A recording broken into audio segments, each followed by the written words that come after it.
I would like to call to order this committee of the whole meeting for January 26th. Sorry for the late start as well, just to let everybody know that we're having technical difficulties, so we are unable to stream, but we will record and post once we have that ability. So just to acknowledge that the Northern Rockies Administration Center is located in the heart of the traditional territory of the Dene Cree and Dene Saw people of Fort Nelson and Prophet River First Nations. We further recognize the rights provided by our treaty and celebrate the contributions and the enduring presence of the Métis people in our region. Please be advised that tonight's meeting is available for the public to attend virtually, and due to technical difficulties, it is not being streamed, but it is being recorded and we will post it as soon as we can. Are there any additions, Council? CAO? No additions, thank you. Any comments from the public around tonight's agenda?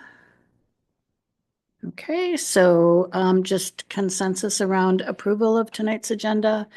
Seeing consensus, thank you. So before us is we have a petition delegation from Geoterra around the community wildfire and resiliency plan. And so thank you. Welcome, Amy, Edgar, and Terry Cavalier. And sorry for the delay.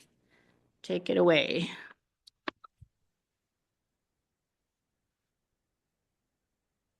Am I good to start there, Terry?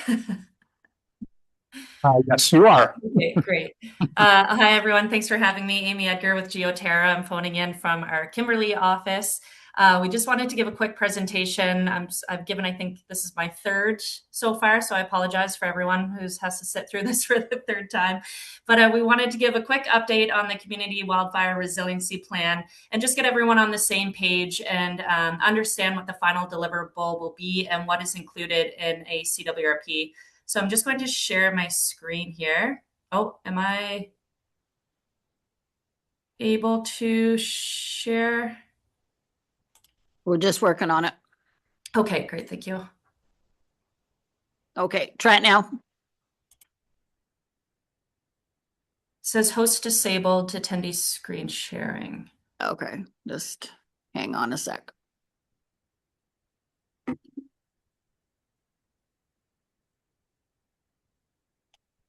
Okay, try now. Yep. Okay. So just let me know when you're able to see my screen.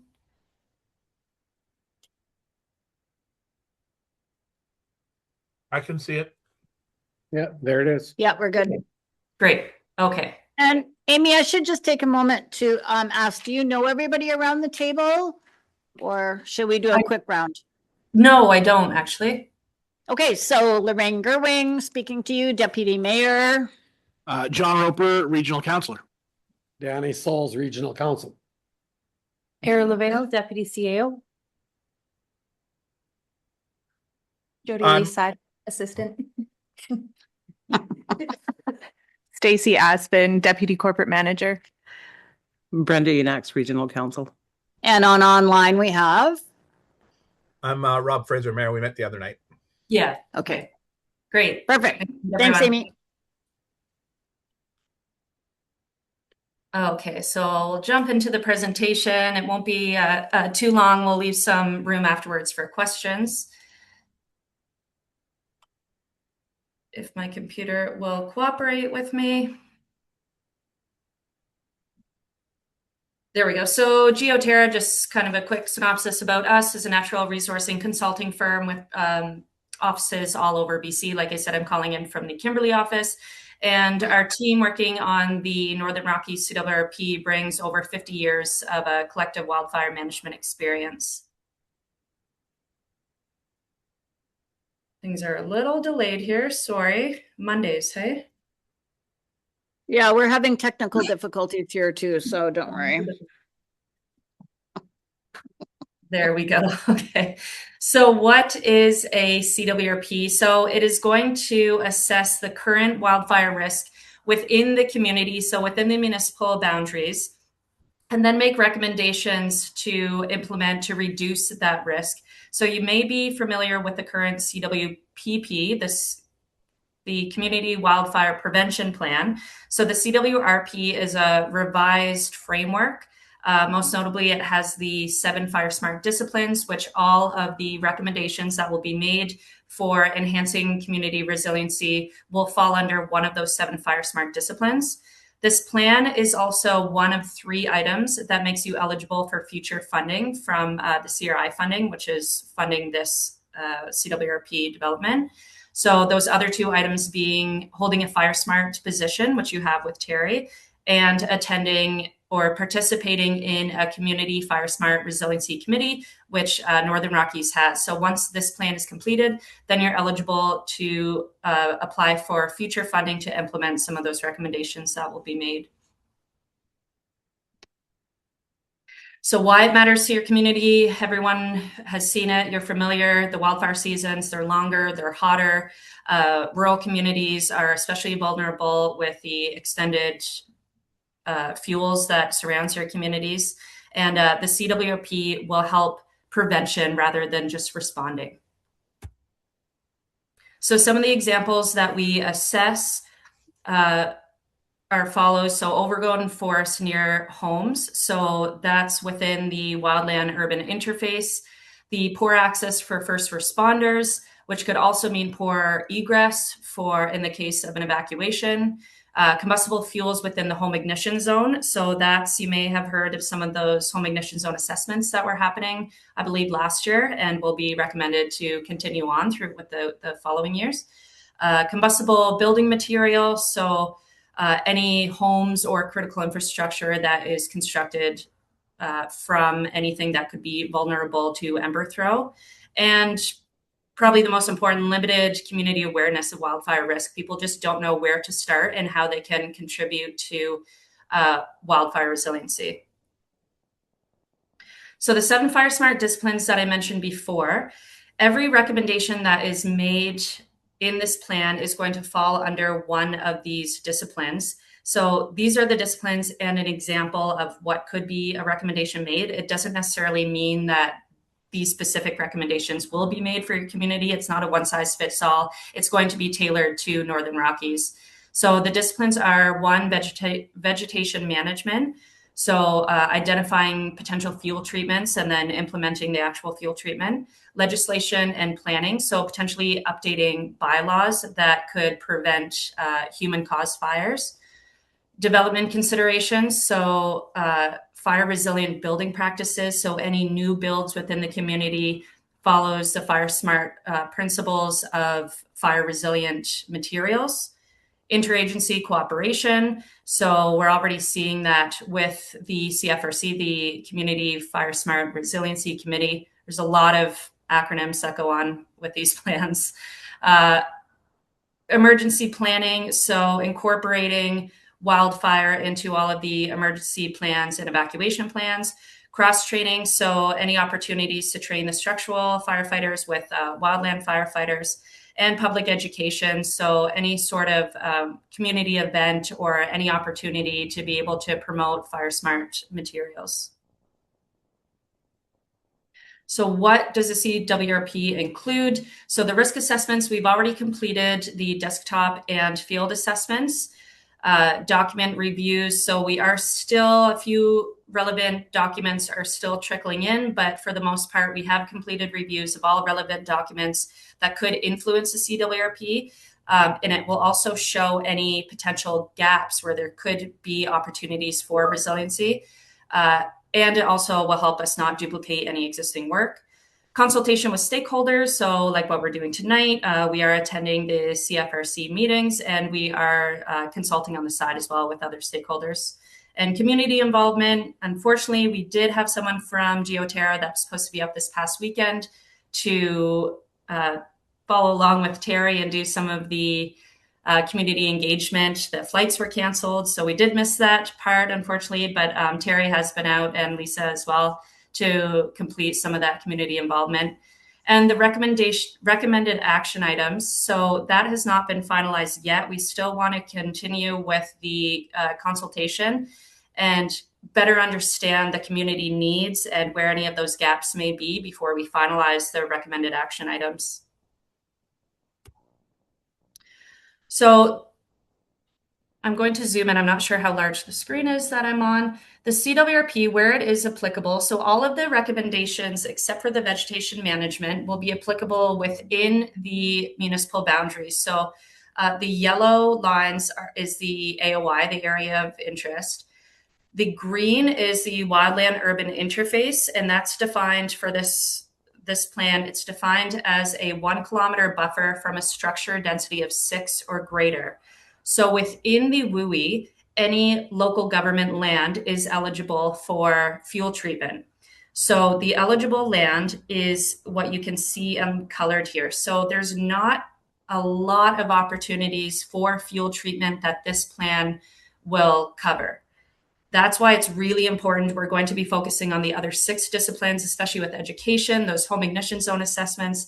It's going to be really heavy on the homeowner to start at the value and work your way out. And Toad River has even less area for local land.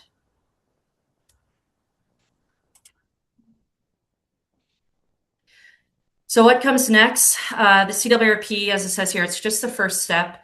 It's going to lay the groundwork for the recommendations. It's going to allow you to be eligible for the additional funding to be able to implement the recommendations that are made that will help wildfire resiliency within the community. And that's it, just a quick overview. We can go to questions now if there are any. Thanks, Amy. Counselor, are there any questions? Nice puppies. So, Yes, Terry, go ahead. So yeah, I do want to speak a little bit about the community engagement. We were at the farmers market. Councillor Souls graciously gave us a table there at no cost. So thank you for that. Even though I said we had budget to pay, he said no. So pretty quiet at the farmers market, but we did engage with several residents there. And then we went off to the rec center. Unfortunately, the rec center was pretty quiet. There was no tournaments or anything going on in town this weekend. So other than the kids in the playground yelling at us, it was pretty quiet. But I headed up to Toad and we zoomed in, Amy and Lisa, for the Toad River meeting. Amy, I think you'd agree with me. I thought the Toad River meeting went extremely well. really well. A lot of good feedback. Lots of feedback from Toad River. So we had the usual suspects at Toad River. You know, the mayor of Toad River, Randy, and the Fultons were there, and so it was really good conversation and very pertinent to the plan that we're working on. So I think we feel comfortable with the kind of the engagement we got from Toad River, right? Yeah, I agree. And you've presented this to the Resiliency Committee as well? So we met with the Resiliency Committee last week on the 22nd. Okay. So the CWRP is the contract is for it to be finished by the end of March. That's right. The final approval comes from UBCM, right, Amy? Yes, that's right. So we'll submit the final to UBCM and then they'll approve the final. We can start applying for the CRY grant for next year, 120 days before the end of our current term, which is middle of May. But we are waiting for the CWRP recommendations before we finalize our kind of draft for the grant submission. And we have asked the committee for feedback on what they would like to see included in our application. And we'll do the same with regional council. Okay. So we're looking at 2027. Not necessarily. Okay, I thought you said apply next year, which, Sorry, I'm a year behind. So- okay, so applying in So the 2026? intake is open now Oh, okay, good. for Okay. 2026.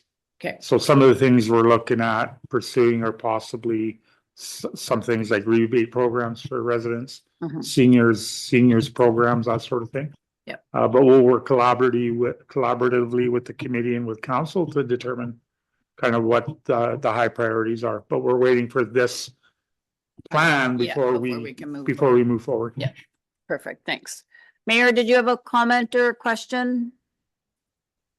Just that I thought Amy's presentation is good. It gives us a a good grounding and understanding of what the plan will deliver for us. I think the committee is interested in seeing what some of the recommendations look like and want to prioritize whatever that looks like. So yeah, I'm excited about it. Okay, great. Yeah, Thank we you. would like, sorry. We would Go like ahead. to have draft recommendations a draft plan really by the end of February to give a month of review and some back and forth and any revision requests. So aiming for the end of February. So you have until the end of March to get it submitted to UBCM. So there will be Great. time to review the recommendations. Okay, thank you. Any other comments or questions, council? Great. Thank you so much, Amy. Thank you. Have a great evening. Okay. Thanks, you too. Bye. Okay. So moving on to report 02, Community FireSmart and Resiliency Committee update. Mr. Cavalier. Thank you, Deputy Mayor. Yeah, I have provided a report here on the activities of the committee over the last year. So I think the committee's done an amazing job of, we have some very passionate people on that committee. And I think the mayor, who is a co-chair of that committee, has done a good job of, corralling the troops, so to speak, and keeping them focused on what's important. So just some highlights here. We've had 17 committee meetings and 9 reports to council. We've been given close to just a touch south of $200,000 in CRY funding, which is funding the CWRP. It funded the HIZ assessments, education programs, that sort of thing. We have the $500,000 council budget allocated to support recommended projects.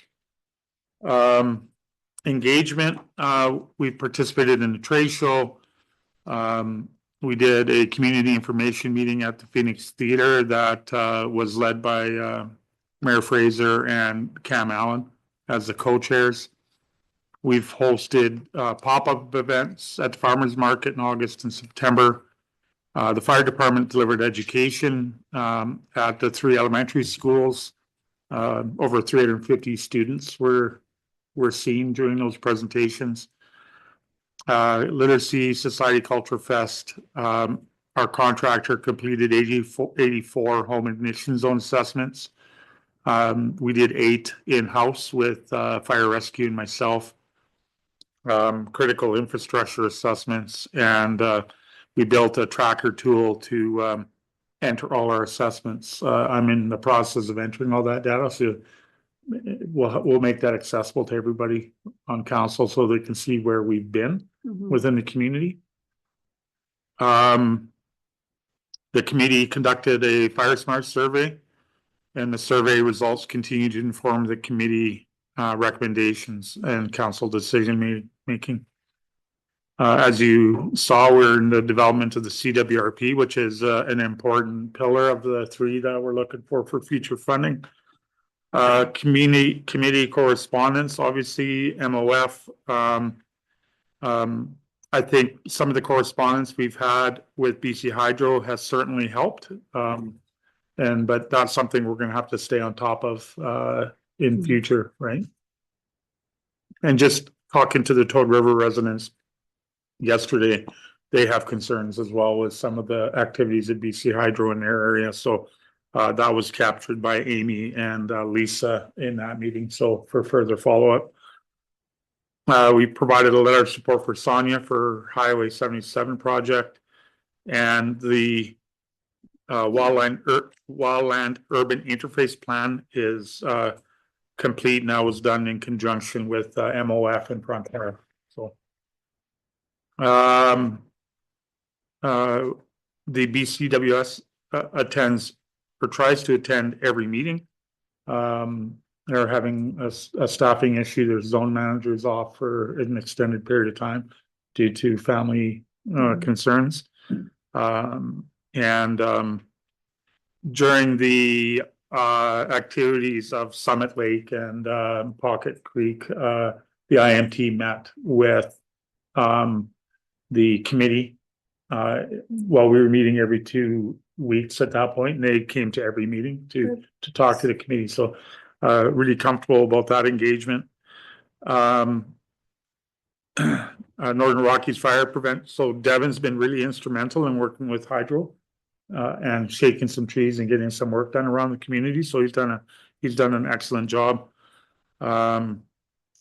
He facilitated a vegetation management team meeting with Toad River in the late fall. And that, like I said, the Northern Rockies Fire Rescue, Devin is meeting with BC Hydro vegetation contract crews on a regular basis to import some of that local knowledge around some of the concerns around the committee. And Devin sits on the committee as a staff member, so he's able to relay those concerns directly to the management, to the vegetation team. So overall, I think a pretty successful first year. Mhm. I'm sure the mayor has some thoughts too, as a chairman. Yeah. Well, I'd just like to take a moment to thank you for the report. I think it's so important that all of council be kept up to date onto what that committee is doing and has accomplished. I know it's a very active committee, so very much appreciate the report. Mayor, did you have anything to add? Yeah, I did want to add a little bit of overview to the whole thing. I think, the committee started out really quickly. They were really gung-ho to get some boots on the ground and get some projects done. And, maybe I'll correct Terry just a little bit. There were some things that are very important to the committee that we just don't have the ability to do because it's outside of our scope. That committee really thought that, particularly when it comes to getting some of these prevention projects off the ground, as well as when it comes to actual firefighting and getting some of that on the ground. Of course, we're just not responsible for that, but we've taken in their thoughts, and we've tried to connect them with all the agencies that are responsible for some of those things, just so that they can really understand the bureaucracy of it all, I guess. And there is some frustration with the bureaucracy of it all, but generally you can see all the work that they've done. They've all had input in all of those things, and they're looking forward. Of course, we've got a couple of on the ground projects going now, and a couple that we're talking about. One is the water storage, understanding where the water storage areas are. That's just about near completion, and from there I think there'll be a recommendation about actually maybe doing some work with some of that money that council allotted to that committee.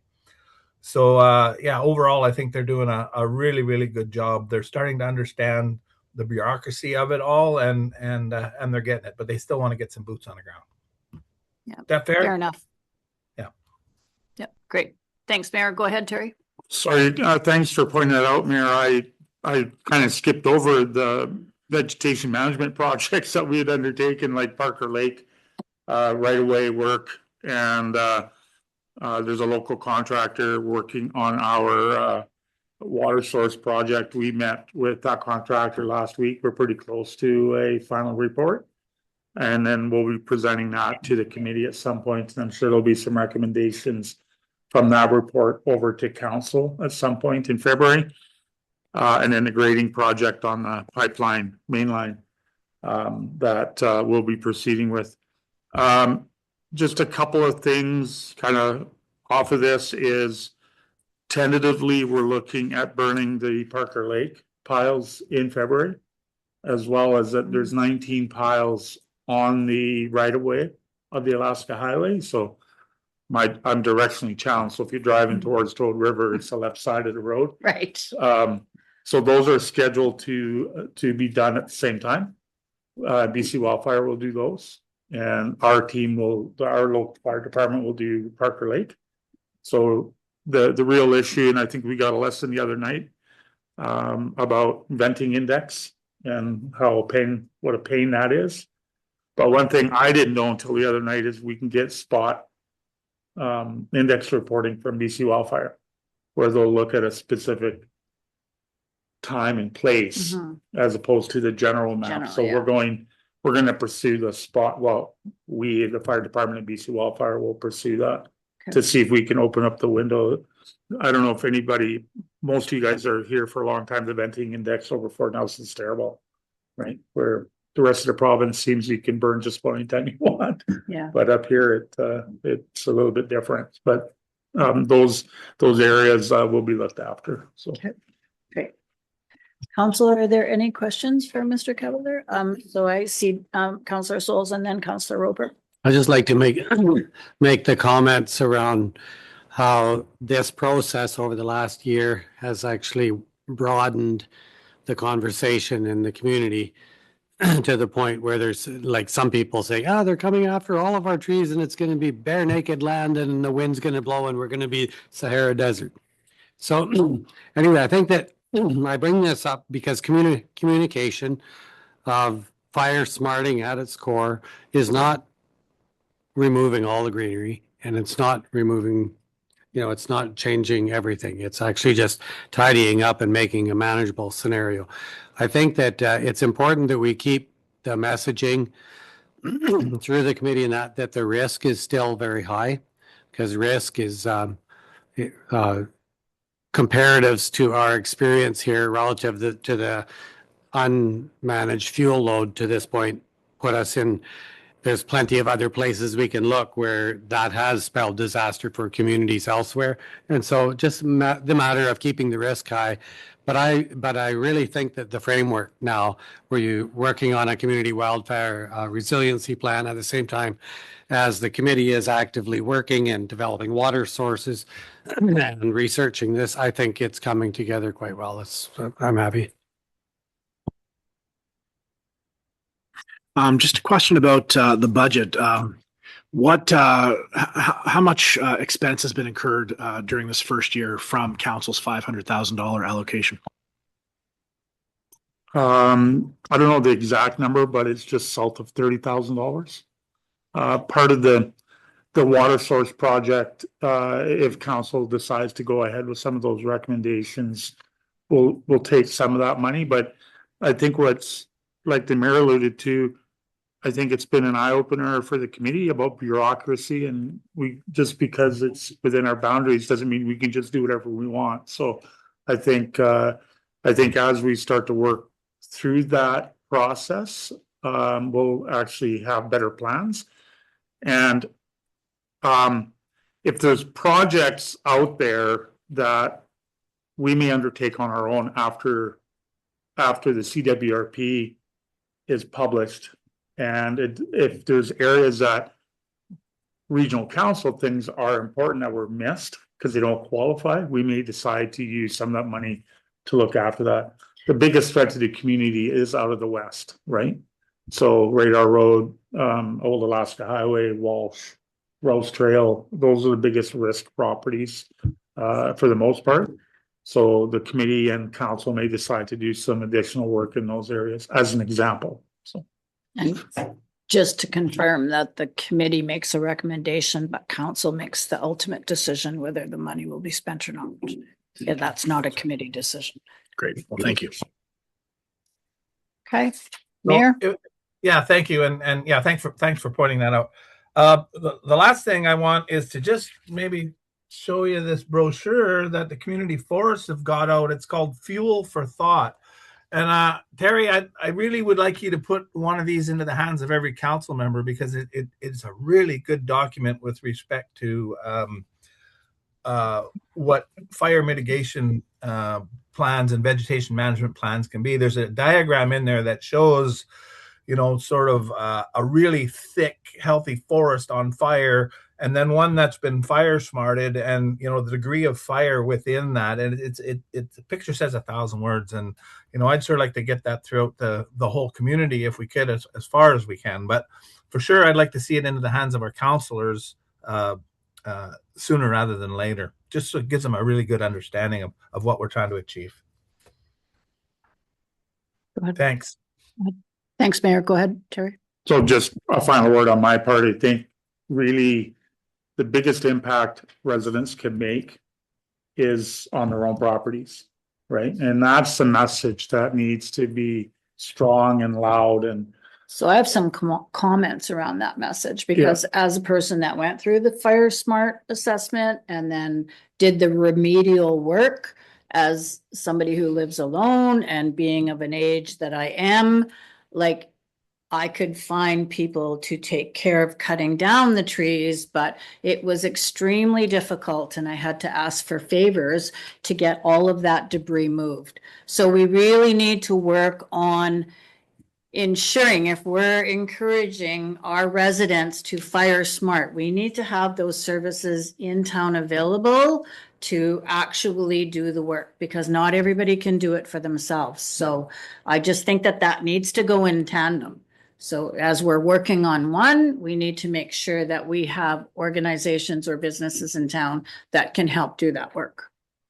I think part of the problem too is that there was no funding for that. And hopefully, Oh, but I was willing to pay. I wasn't oh, yeah, I see asking. what you're saying. It was, I couldn't hire anybody to do it is what I'm trying to say. Okay, Okay, so, yeah, that's fair. yeah. So just be aware of that. We need to look at that piece of it. Okay. Okay. Thank you. Okay. All right. Thanks very much, Mr. Cavalier. So moving on to report number 3, and Ms. Shepherd, welcome. Is this your first report in your new role? I don't know, but if it is, welcome. If it's not, sorry, I missed the first one. Yeah, congrats, moving on. Okay. Okay, good evening. So this report is just to provide an update on some of the activities of the Northern Rockies Environmental Advisory Committee, also known as the EAC. The EAC was established in 2021, and since early in 2022, we've met 4 to 5 times each year. Some of the work of the committee includes reviewing the solid waste management plan and its effectiveness review.